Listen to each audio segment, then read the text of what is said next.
Merci Madame la Présidente, Mesdames et Messieurs les ministres, chers collègues.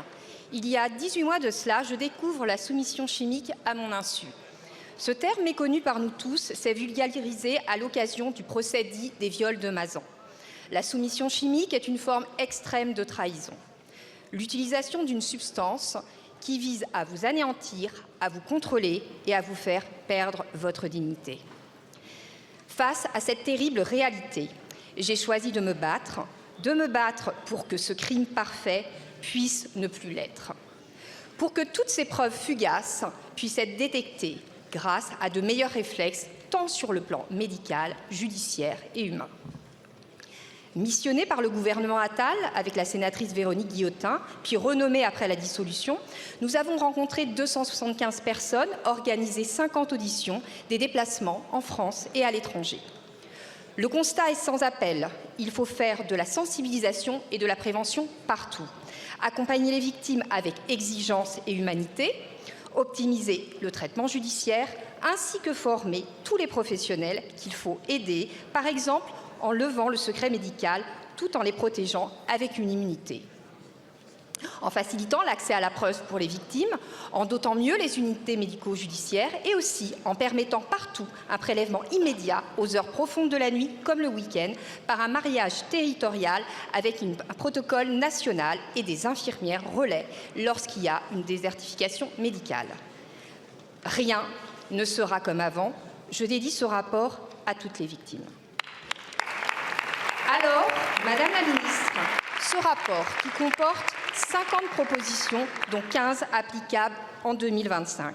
Comment allez-vous vous en emparer et quelles vont être vos priorités pour endiguer cette urgence de santé publique? Je vous remercie. Merci beaucoup, Madame la députée. La parole est à Madame Aurore Bergé, ministre en charge de l'égalité entre les femmes et les hommes et de la lutte contre les discriminations.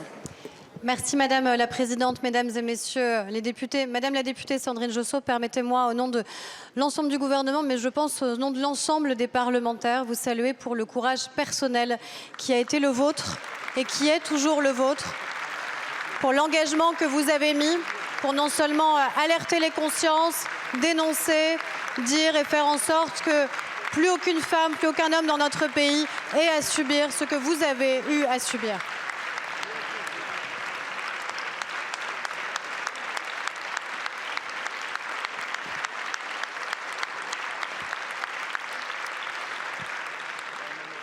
Parce que grâce à vous, grâce aussi au travail de Madame la sénatrice Véronique Guillotin, le rapport que vous nous avez remis est un rapport sur lequel le gouvernement va évidemment pouvoir s'appuyer.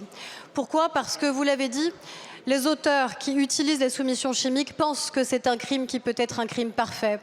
Celui qui empêche la victime de dire, de refuser, de crier, de consentir, celui qui annihile, celui qui est supposé ne pas laisser de traces. Mais ces traces, elles existent à partir du moment où nous savons les déceler, à partir du moment où nous savons recueillir les preuves.